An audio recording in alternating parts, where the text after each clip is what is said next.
Hello, friends, and welcome to Hocus Focus, Mystical Topics for Spiritual Explorers.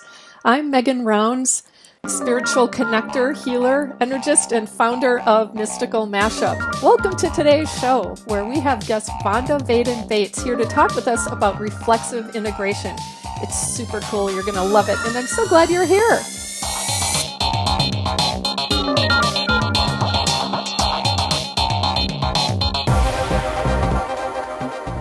Today's guest has studied and practiced yoga and Gestalt organization development over the past 17 years under the direction of her late husband, Yogi Raj Charles Bates. In 2012, Yogi Raj transitioned from his body due to a medical mistake, and as you might imagine, the effect on today's guest was both deep and profound. Her attempt to understand how a common adverse event went undiscovered led her to apply her organization's principles to shift from blame to caregiver advocacy. She is now an active advocate of healthcare and patient safety and is co-founder of Achala, which stands for After Caregiving Harm, a Loving Approach.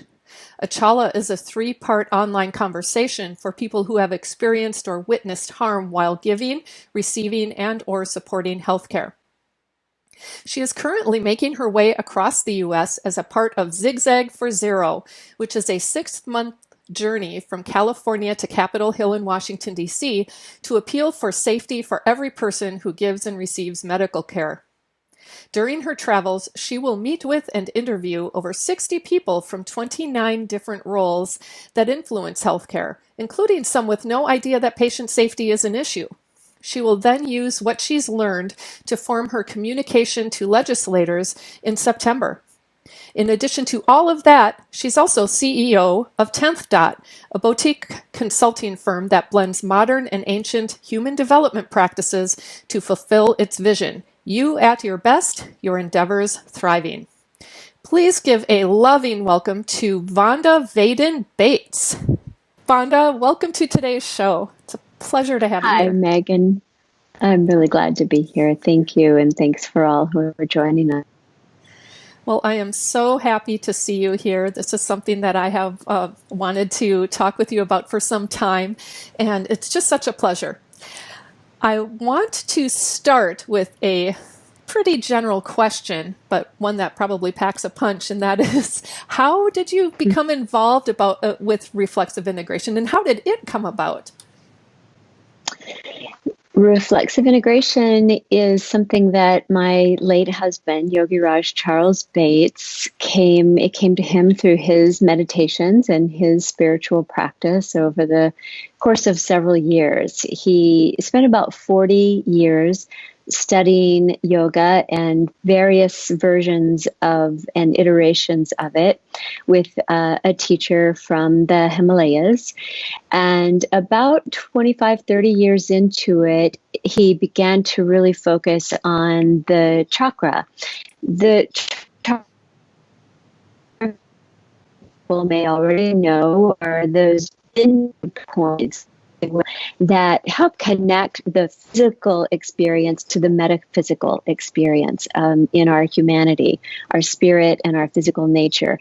And he was very familiar with those, and it started to be given to him in his meditations, what he called reflexive integration. He also calls it the Atman Revolution, Atman being that which is the great spirit.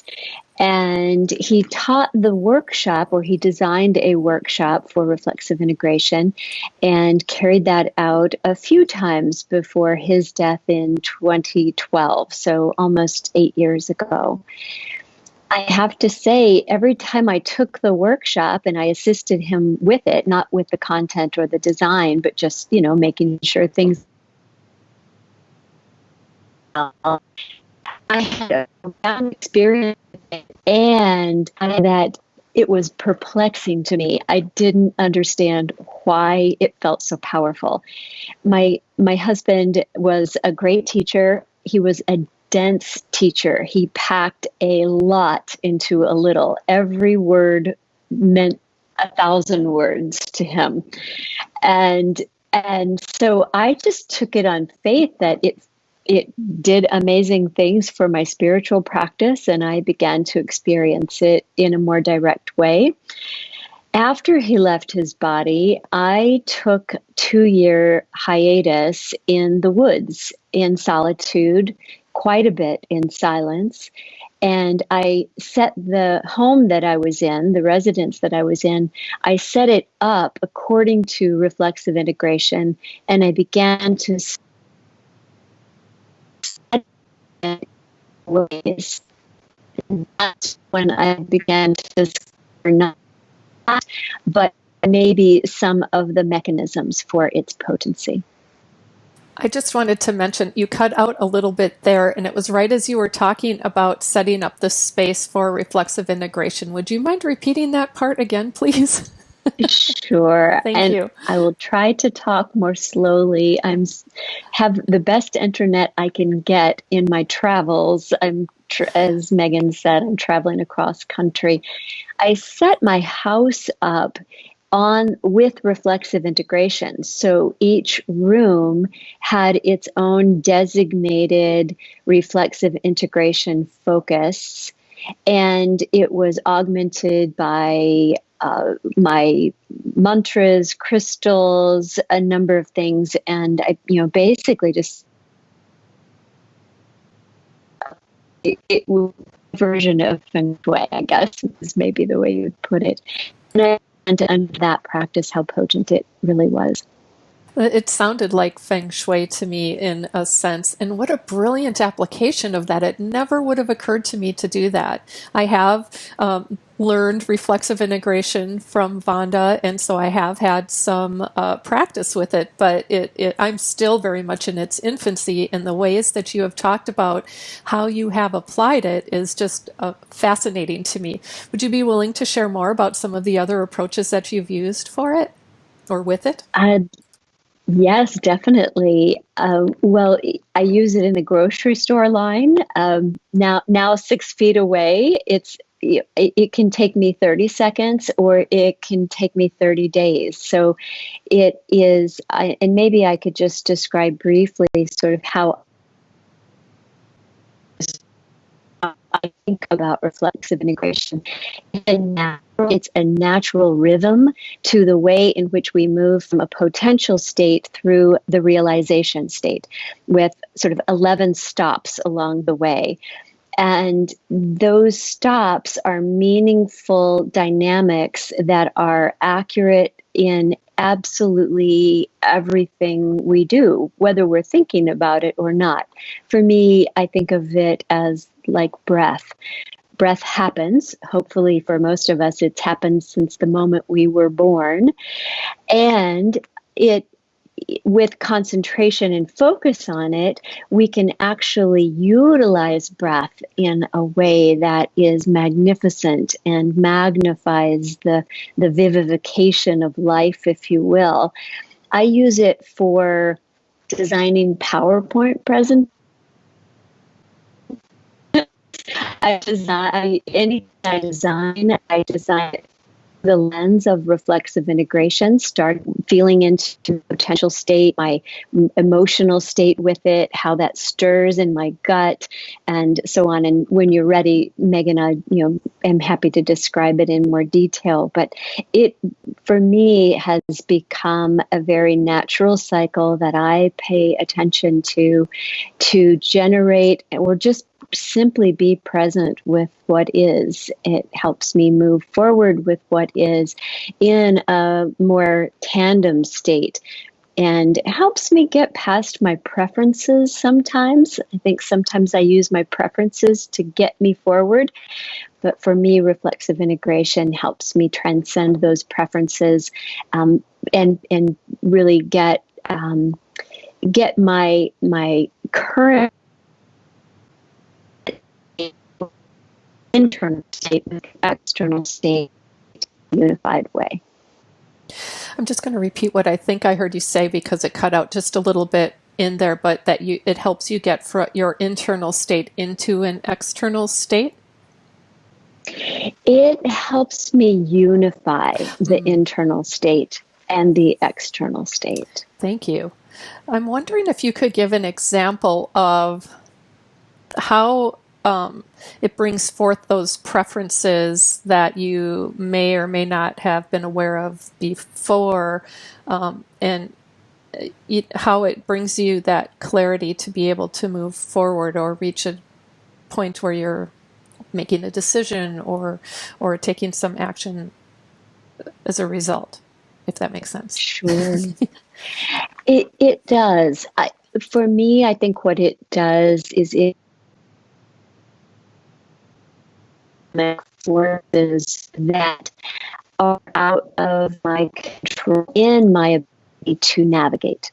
So, for example, let's just take the first stop along 11 stops in the reflexive integration process is the stop of potential, or just acknowledging the dynamic of potential. Potential is often an unknown state. However, if I want something to happen, if I have a preference for it to be a particular potential, I can disrupt the actual potential of a moment. So that would be an example of how I could exert my will onto potential, and I might even get what I want. I might even get that preference, but it might obscure something that's even a imagination hold of what is preferable.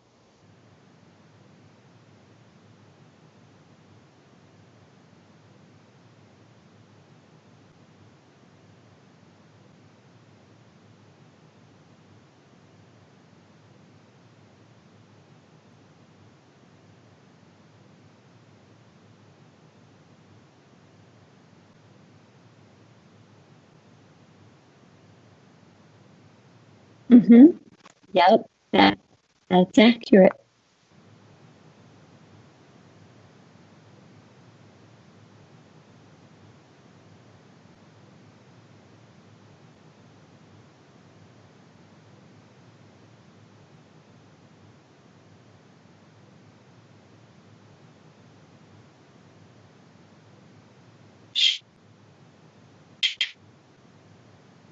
Well, as I mentioned, there are 11 phases are concentrating into 7 regions of the way our and engages the ethereal body. And those 7 are very familiar with many people, but certainly not everyone. So let me review those or introduce those. The 7 primary, there are many, many chakras within our experience as a spiritual being in a physical body. There are 7 that are known as sort of primary. The first is at the root or the base of the spine, and that is, Megan, is it helpful for me to use the chakra names, or would you rather just use the English names? Okay. So the root is. No, that's okay. I'd forgotten to unmute myself, so nobody else heard me say that. Why don't you use them both? Okay, I'd be happy to. So at the first, and so let me first just introduce the 7, and then I'll introduce reflexive integration, which is a particular order of those 7, some of them being circled or cycled through more than once. So the 7 are the root chakra, and that's the Muladhara chakra that is at the base of the spine, that very bottom vertebra at the coccyx region. And then if you tilt forward just slightly, and then depending on who you are and how your body and energetic experience just down into the pelvic, that is this Anahata Chakra. That is often thought of as sort of a region of liquidity. And I'll say more about that when we have an experience with the reflexive integration. And then as you travel up into the belly region, remembering that this is an energetic experience more than it is a physical one. So although I'm naming physical parts of the body, these are bindu points, or they're unifying points, if you will, with the ethereal or energetic body. And that just behind the belly button is the Manipura chakra. And then if you come up from there into the chest capacity, just behind the breastbone, you'll find a region that might even feel, if you concentrate here, you might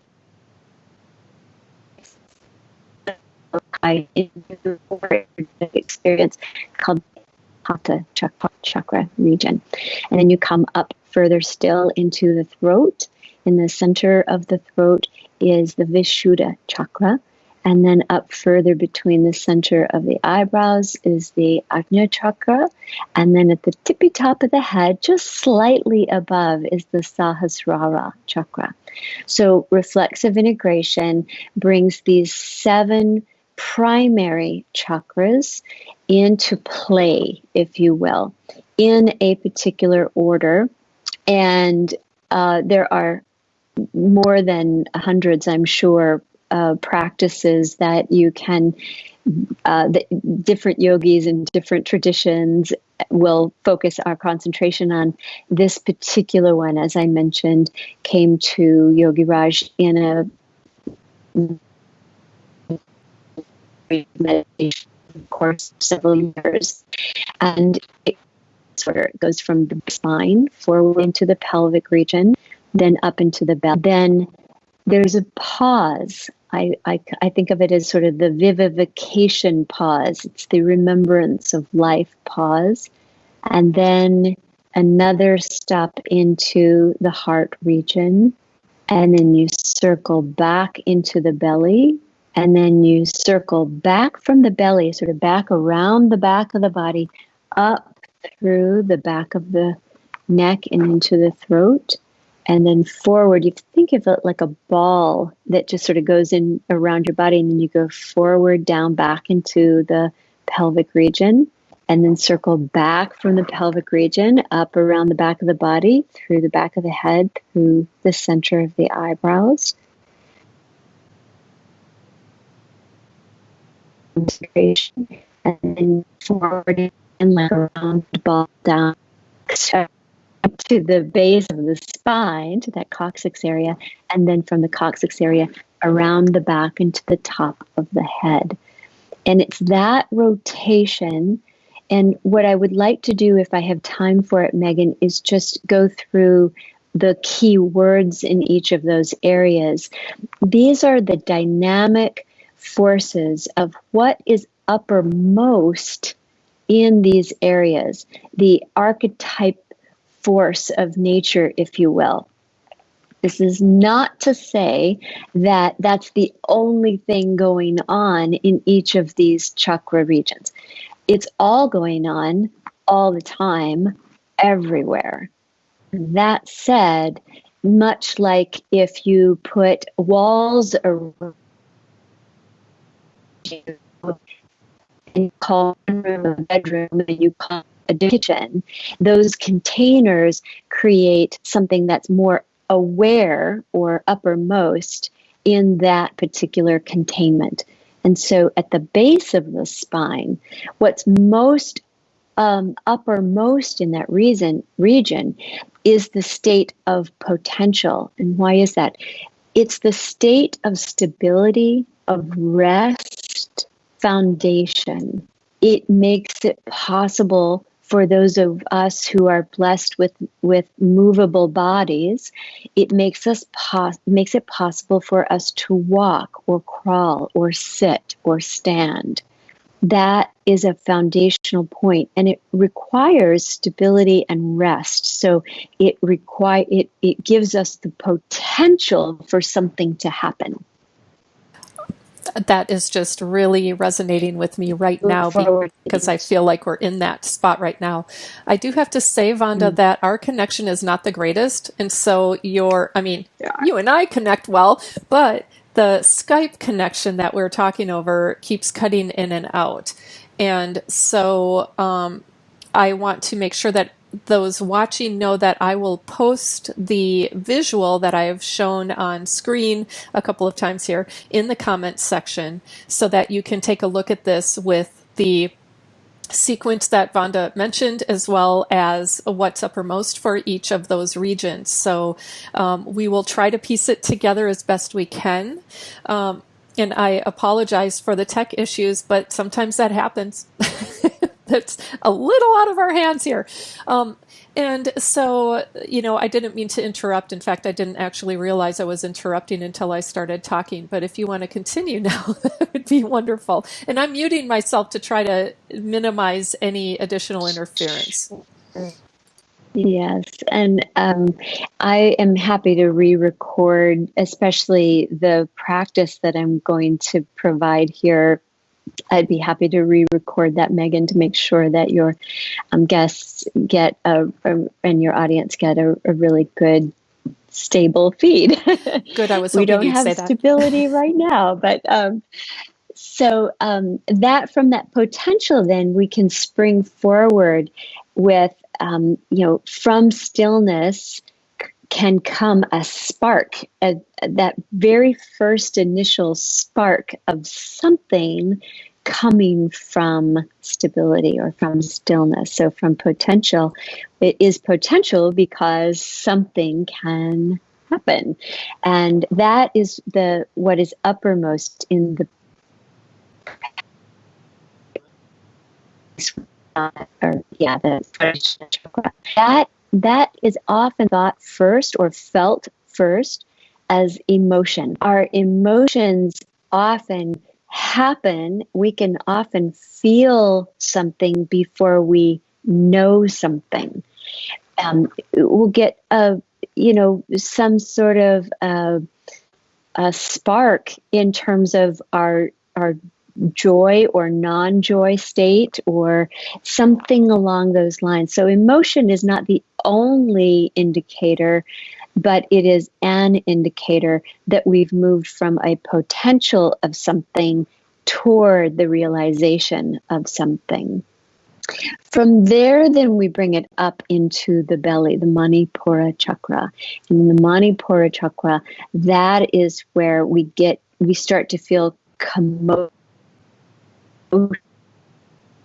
Commotion is really, if you think of emotion as a co-motion, is the partnership of potential and the initial signs of motion. From stability to motion comes commotion. And we'll sometimes feel like that with butterflies.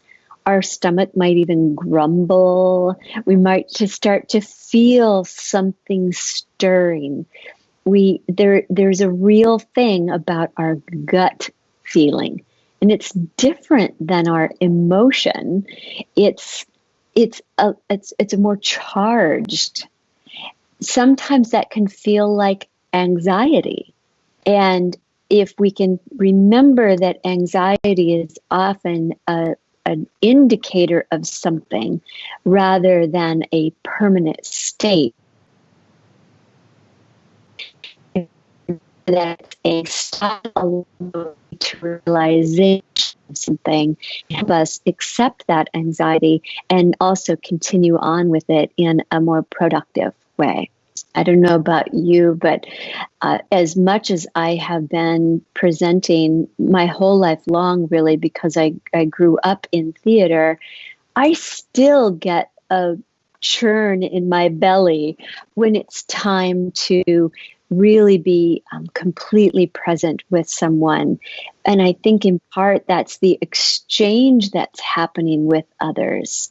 It's I'm bringing other people's energy into the mix of mine. And if I just pause with that for a moment, in fact, I would invite us to do that just now, just to pause and realize that we're here together. however many there are watching recording, and put energy into this. And now here I am, new thoughts to the arena. That's a lot of commotion. So what do we do with that? So reflexive integration gives us an opportunity to use that commotion. And from there, then we move up into, toward the heart region, the Anahata Chakra. But first we pause. And this is the Atman Revolution right here. This is why Yogi Raj called it the Atman Revolution. It's the remembrance of life itself, the acknowledgement, the reverence, the sacred moment of vivification, this notion that we are so much more than we often recognize and acknowledge. In that very pause and moment of reverence, then rises up fully into the heart, the Anahata Chakra, where there is the sense of differentiation. If you think about it just in terms of what happens in the heart, you have the ability to contain, separate, differentiate. The lungs are doing a different job than the heart. The veins and arteries are each doing a different energy of travel, a different direction of travel. And that's really represented very well in the dynamics of differentiation, which is what the heart region, the chest region, to mind is the ability to contain or create. And those channels make all the difference in terms of moving from a commotion state to a locomotion state. So from the heart, once we recognize this, the capacity and the great gift and grace of containment, of channeling energy or fluids, then we move that back into the belly region and we honor what is, I think, of the second other version of this region, another dynamic, which is locomotion, or in our basic physical terms, you can think of it as digestion. What happens? Digest food. It's to locate energy and keep it moving in different directions. We're able to move liquid where liquid needs to go, matter where matter needs to go, nervousness where nervousness can go. And the very physical dynamic of digestion is an excellent visual or recollection of what is uppermost in awareness, or what's most active in our gut. Once we begin to then get locomotion with something, things are moving, the energy is moving in particular directions, we use the grace of that dynamic force and bring the chakra energy, our focus with reflexive up behind the neck, or behind the back, to the back of the neck, where we then begin to have express. This is often thought to be a vocalized expression, but I would like to encourage you to think of it as also just the act of expression of our spirit, with or without words. For example, that beautiful painting that you have behind you, Megan, it's an expression. It went through, probably not attentively, but it went through a natural process of reflexive integration. It came from a potential state through an expressed state.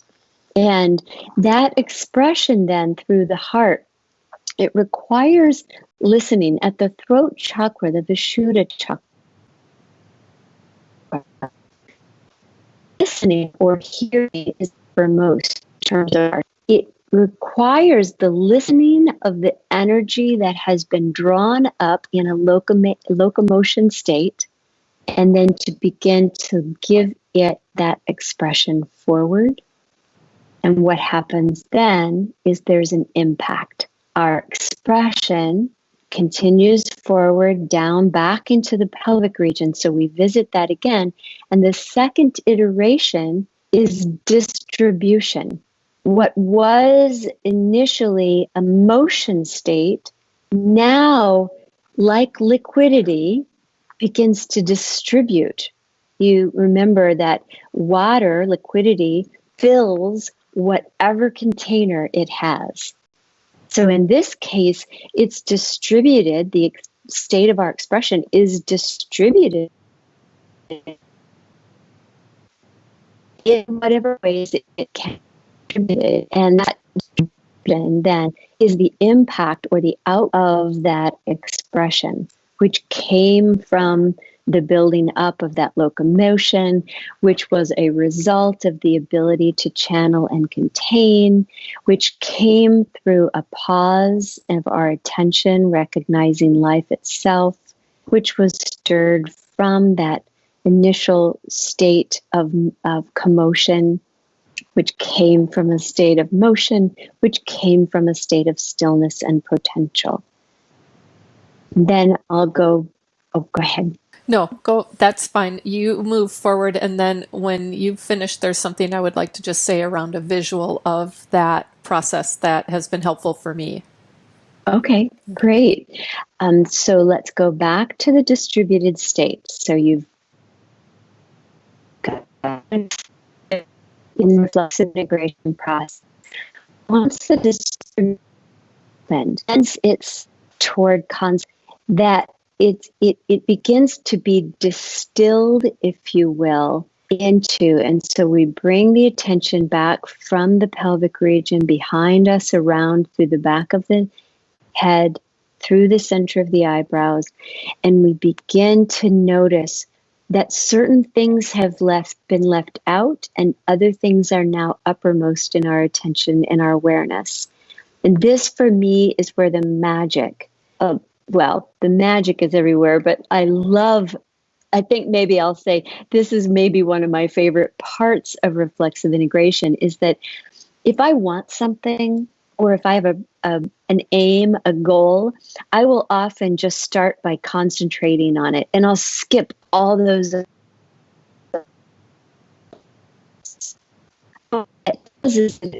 short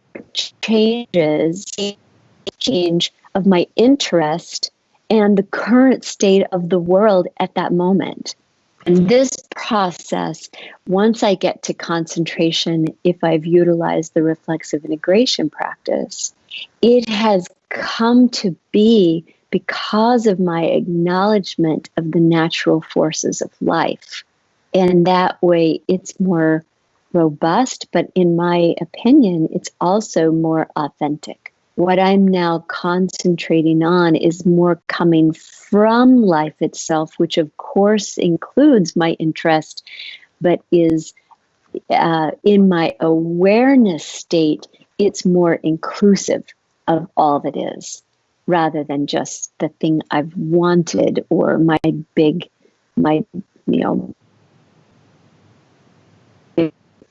preference. To concentrate. If I linger for a long, or maybe sometimes just a short period of time, I will begin to notice that something has shifted, something has changed. So, for example, the potential of this time together today, in this moment with us and those who will listen later, it's different now than it was when we began 25, 35 minutes ago.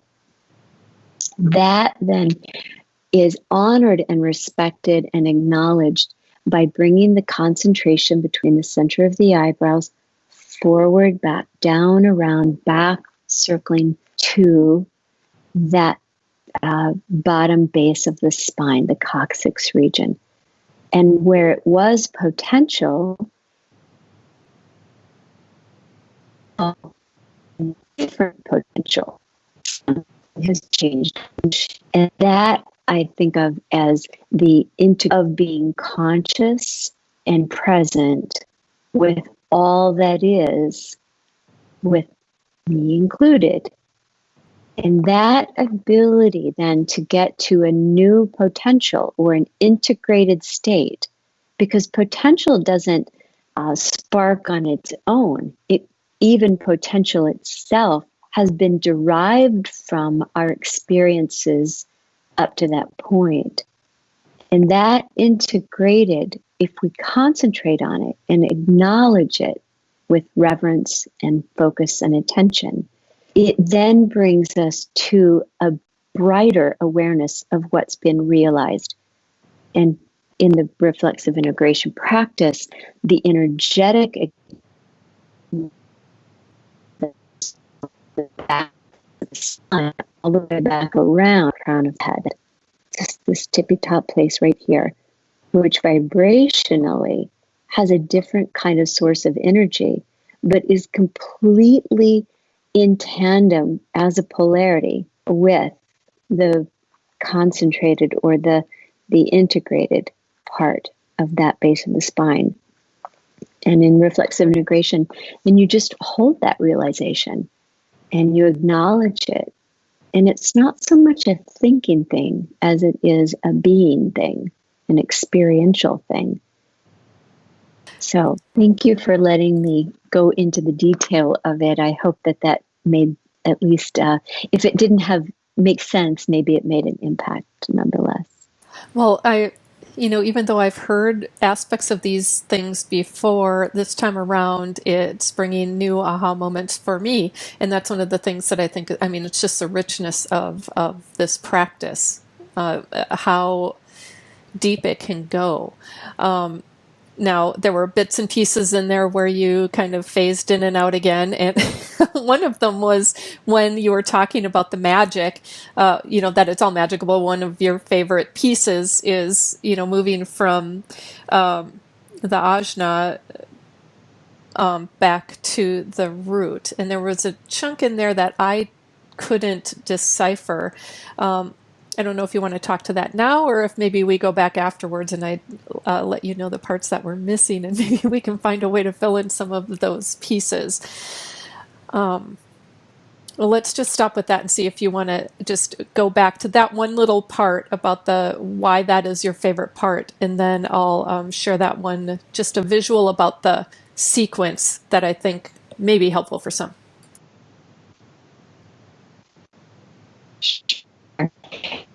That is so interesting to me, and why I feel so excited when I get to that point is that too often I will leap toward concentrating on something without having gone through those other iterations, without having utilized reflexive integration. And I notice that there is a significant difference in my ability to be present with all that is when I have used reflexive integration versus some mitigated or isolated version of it if I have skipped those steps. So my concentration feels more authentic, I think, is a word that I use that might have gotten missed. Thank you. Yes, I'm so glad you said that part, because that is a part that I tend to do as well. Go right to, just what I want for one thing, but an idea that seems to have developed, and decide I want to just move forward with it without honoring its wholeness, let's say. So I do have a question as well, but first, just from a visual standpoint, the way that it clicked for me in terms of sequence, I'll show the visual again in a minute, but that it starts at the root chakra and we move up I will not use the Sanskrit version, but to the sacral, to the solar plexus, and then up to the heart. And then it goes back to the solar plexus and then around to the throat and then down to the sacral and then around to the back of the head through the ajna and then down to the root and then around the back to just above, which would be the crown. Do I have the sequence correct before? That's right. You've got the perfect. One thing I should say, because we'll practice this, but I feel like I would be remiss if I didn't, is in the reflexive integration practice, it is very important to, once you've come to the crown of the head, to bring it back down. And I like to think of it as sort of like a viscous, syrupy, honeyish energy that just acknowledges all of the energies, all of those dynamic forces or archetypal natures. And then I just bring it down and let it seep through my entire physical and energetic body back down to the base of the spine. And that's what closes the reflexive integration practice. Excellent. So the visual for me has been, like a straight line up to the heart, but then it's a spiral. And it's a spiral that starts moving forward, but then back. And that spiral visual for me has helped me remember overall that sequence. I think when you had first introduced it to me, without that visual, I was like, I have no idea what to do next. And so I was having a hard time focusing on the practice itself because I was too nervous about doing it wrong. Yeah. Well, may I speak to that briefly, Megan? Sure. It is accurate that when I introduce reflexive integration, I do introduce it as that spiral that you're referring to. In part, that's though just because that may be one of the more common ways to begin to memorize it and experience it. However, I do want to say that there are, I would invite people to stops along the way. There are 11 of them. And they may not, the order is important. The way that you get there may be different depending on the time of day, your energetic nature, just your constitution, your individual and unique experience of the way in which your physical body and your metaphysical experience of living is unique to you. So, for example, one of the ways that I notice using reflexive integration, especially if I'm doing it in a short, more quick way, like if I'm in a grocery line, is I see it more like a bouncing ball. The doot doot doot doot doot doot doot doot doot, something along those lines. So, a spiral is definitely a great way to learn it, but it may not be the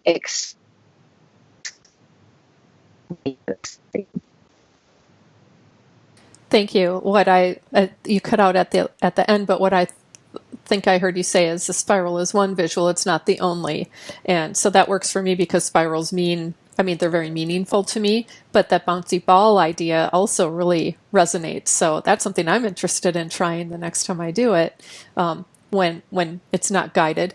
And the only other, because I'll do it whatever way you tell us to when it is guided. But the other question I have, and then we should move into that practice, is how do you know when to move from one part to another? Great. Really, really good question. The way that you know is that, have you ever had that experience where you're just driving down the road and you've gone a few miles and you really know how you got there? I mean, you're driving a car, but there is a natural timing and rhythm. So that said, so I would just go with the flow.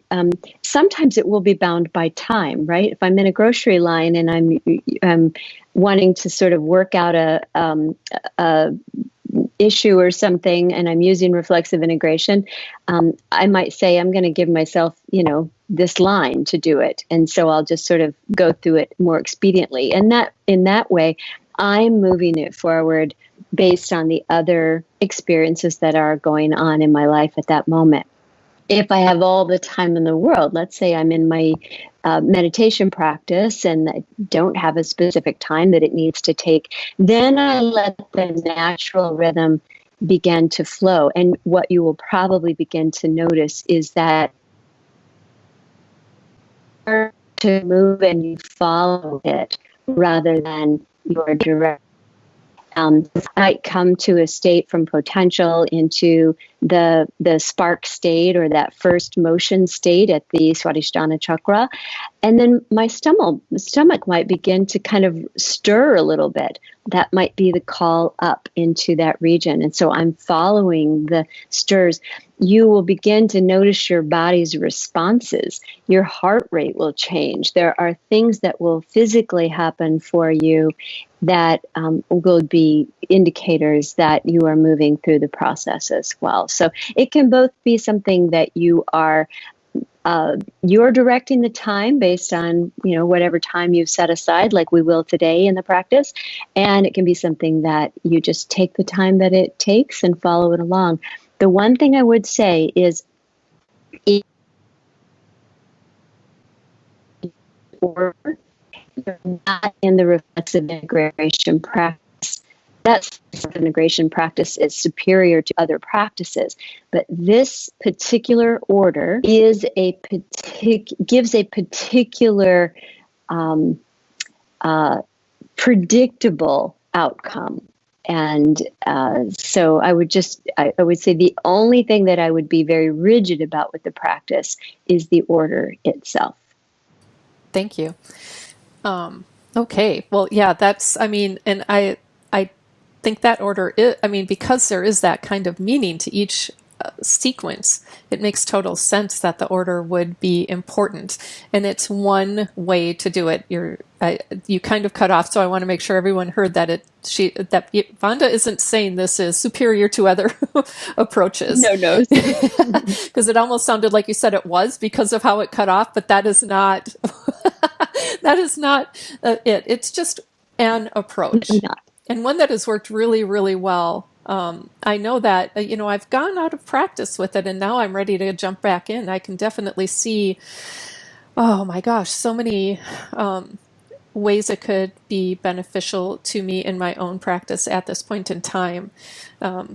Everything comes up at the time that it's needed. So it's no surprise that you're here with me today and us today to talk about it. So let's move into the practice itself. And for those of you who have recently joined us, because of some of the technical issues that we have encountered, Vonda has mentioned that she would record this practice as well, so that if any technical glitches occur during the meditation aspect, we can go back and listen to it in its wholeness.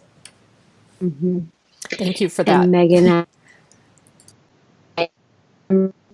you're welcome. I am recording now from my iPad. Get a good clean recording of this practice specifically. Great, thank you. Welcome. So, may I take? Can I take 12 minutes? Sure. Or do I need to keep it to 8 minutes? No, you can take as long as you need or want. I have no real deadline. I just said about an hour, so we're good. Excellent. Thank you. I would invite everyone to find a comfortable position and one that you can stay still in for a while, for about 12 minutes. And that could be standing, sitting, lying down. Just choose a comfortable position that feels for your body and allow your breath to flow deeply. And then you might also just check your surroundings and see if there's anything you need to do to create an environment that allows you to listen. I will try to be very slow in my description in case there are any glitches in the recording or in the live presentation, that is. And if you're comfortable to do so, and if it's safe, depending on what you're doing in this moment, you might want to close your eyes or soften your gaze.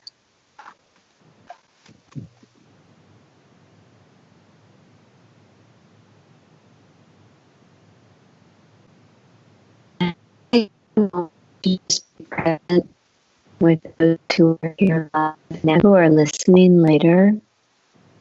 Just acknowledge your presence, your unique experience at this very unique time of life.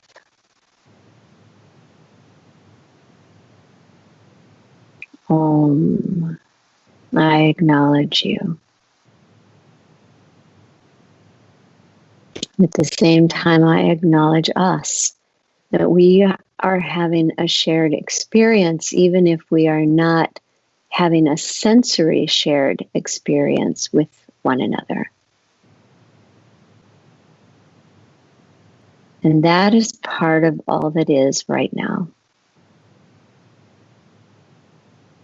And with all that is, I invite you to bring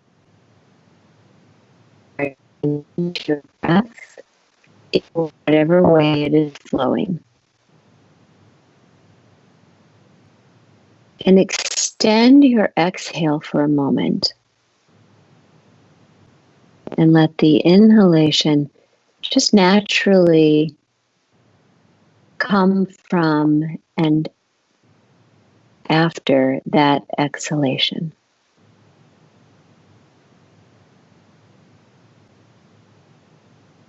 Notice the pace and the quality of that breath.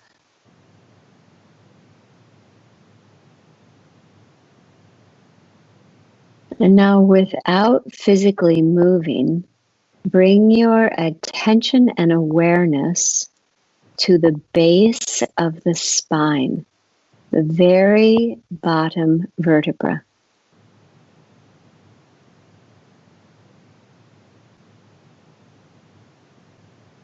Just concentrate in this area if you feel this region of your body.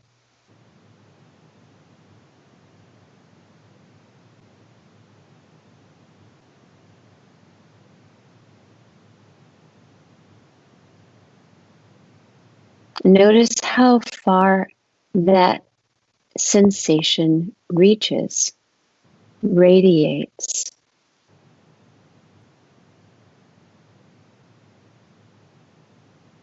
In doing so, it will begin to take a stillness state, a stable state, out into a spark state or a motion, from stillness, motion. And as it does so, shift your attention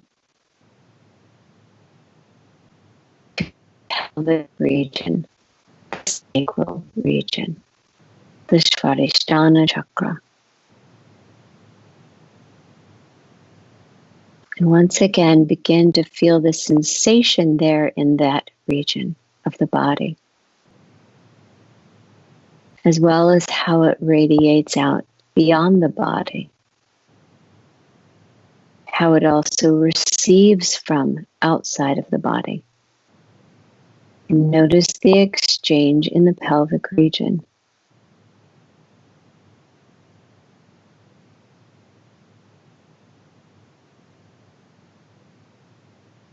As you do so, notice if there's any motion experience. It could feel like emotion.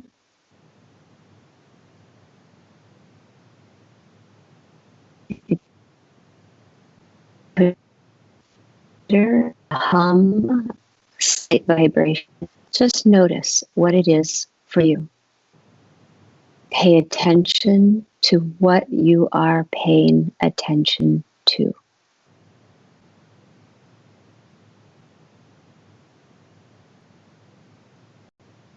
And now bring your attention up into the belly region. And specifically, start by imagining that place just behind the belly region, belly button region, in the Manipura chakra.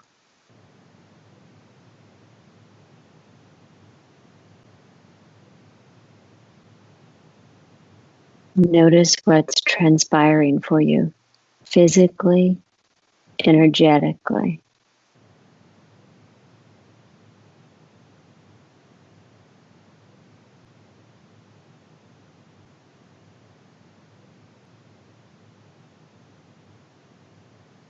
There may be a sense of commotion here, many things happening, multiple things happening. Just notice.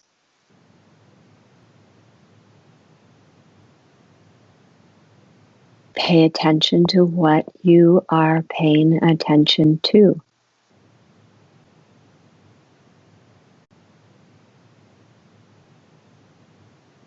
And now rise up with your attention toward the heart region,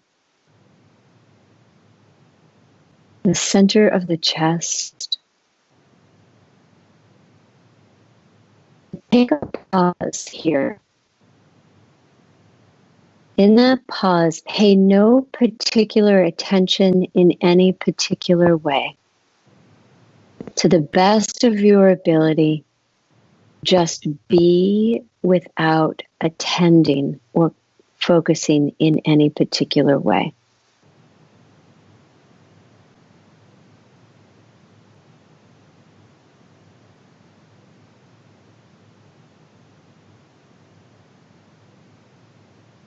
This is a pause between attentions.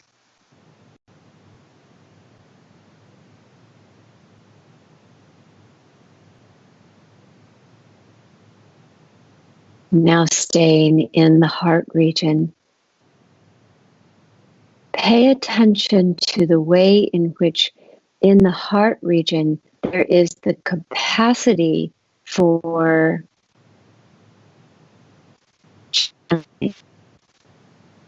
containment,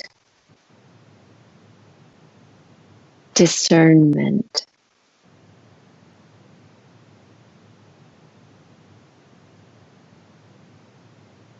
Without thinking about it, to the best of your ability, just honor for a moment that capacity.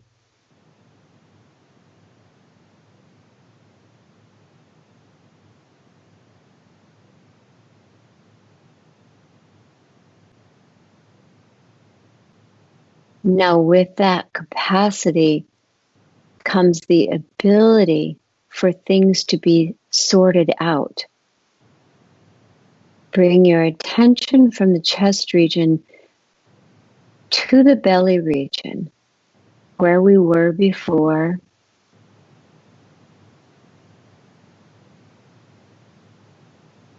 With trying or thinking about it, just notice what is transpiring for you. Notice what is uppermost for you.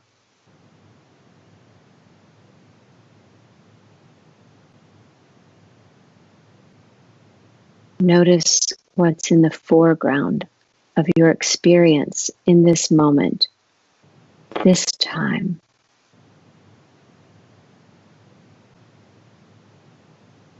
It may be sensation, thought, emptiness. Notice what has been sorted into a state of uppermost for you at this time.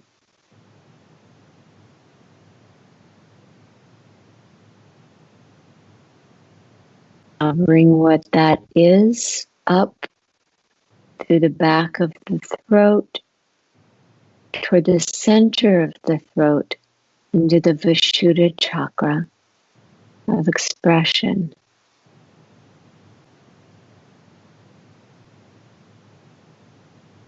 And from what is uppermost for you right now, express that in your imagination or even aloud if you choose.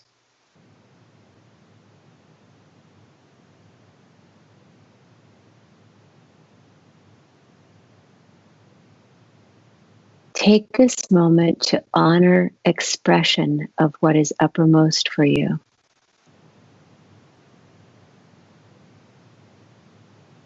It could be imagination. What wants to be expressed at this time for you?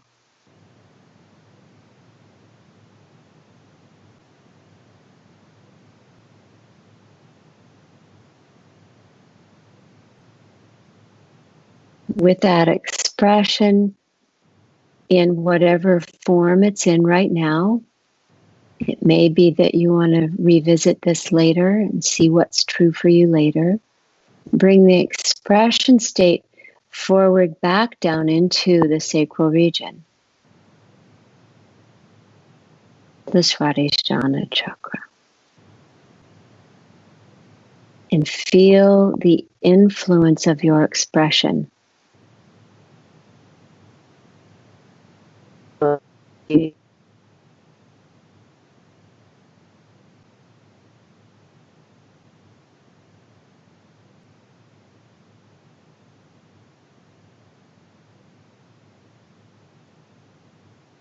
Whatever that uppermost is for you at this moment, now bring your attention from the pelvic region back up through the back of the head, through the center of the eyebrows, into the Atman Chakra.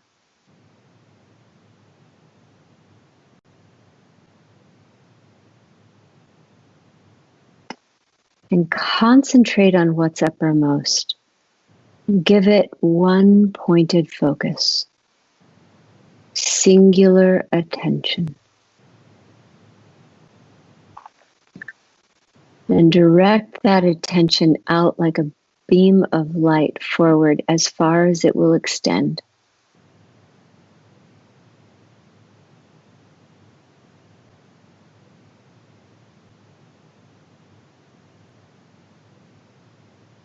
Be your knowing.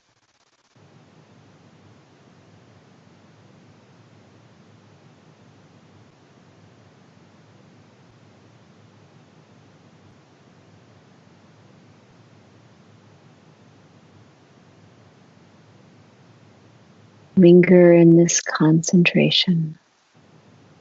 What is uppermost for you right now?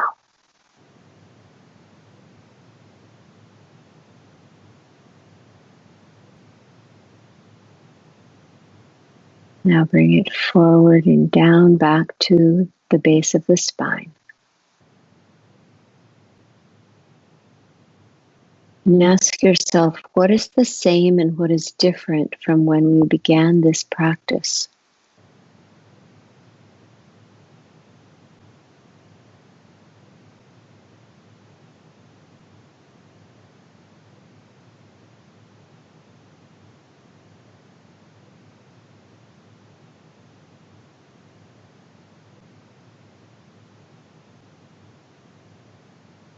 And from the Muladhara Chakra, come back around and up to the crown of the head at the Sahasrara Chakra. And just be present with what is right now. Only what is right now. And linger here with what is.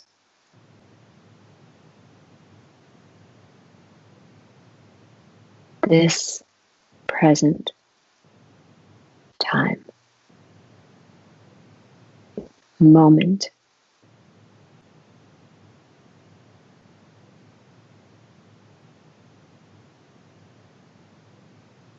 In all is. In all ways.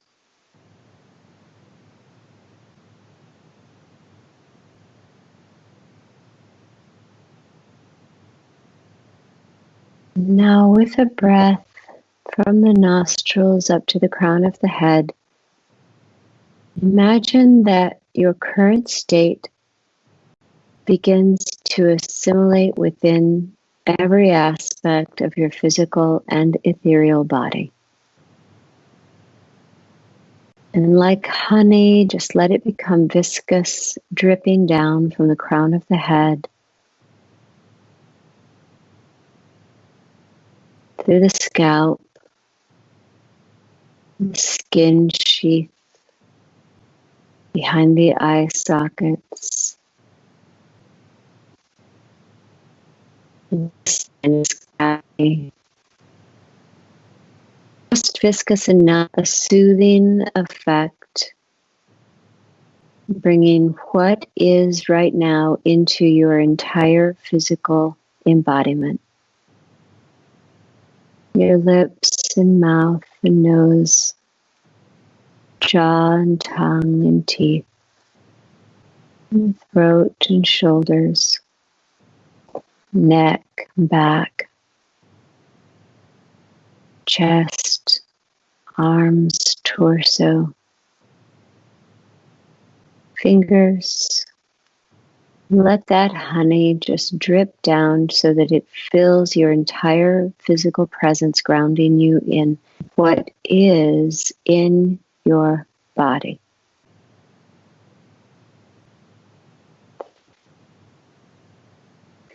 That lie there. The hips, thighs, and knees, calves and feet and toes. The buttocks and the groin, your entire body filled with the grace and viscous presence of what is, grounded from here, present and ready for what is next.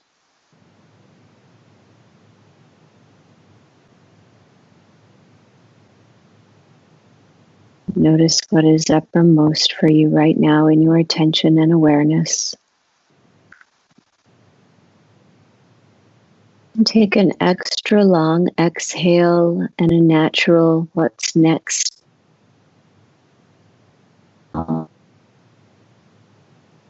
Returning your attention to the breath, the presence here, this time. And if you'd like, you can cup your hands before your eyes, letting the light into your eyes slowly by spreading your fingers and dropping your hands when you're ready. Thank you. Peace, peace, peace.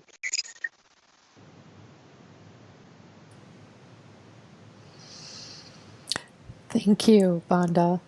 That was incredible for me. I'm teared up, had some epiphanies of my own. It was a beautiful practice. And again, we'll share this separately. What I'd like to do just before we say goodbye for now is I'm just posting your information again and just the banner that mentions that you are offering 20% off We Can Relate and Pigs Eat Wolves. Those are both online programs. Just use the code Mystical Mashup and you'll find those at 10th.com. And all of that information is in Mystical Mashup guest directory. Thank you so much for, again, taking the time to talk with us about reflexive integration, sharing the concepts behind the visual and the practice. I really, really appreciate it. And I wish you all the best in your zigzag for zero. And thank you. Hopefully I'll see you when you come to the Twin Cities. But if you're interested in being a part of some of the things that Vonda is doing, check out her website again at 10thdot.com. You can see Achala there, and she's doing a vlog with updates about her zigzag and the places that she's going and things like that. So I encourage you to check it out, as well as her other contact information. And with that, I'll say so long. I wish everyone a magical, mystical day, week, and time ahead. Thank you, everyone. Take care. Thank you, everybody. Thank you, Megan. Very much appreciate being here.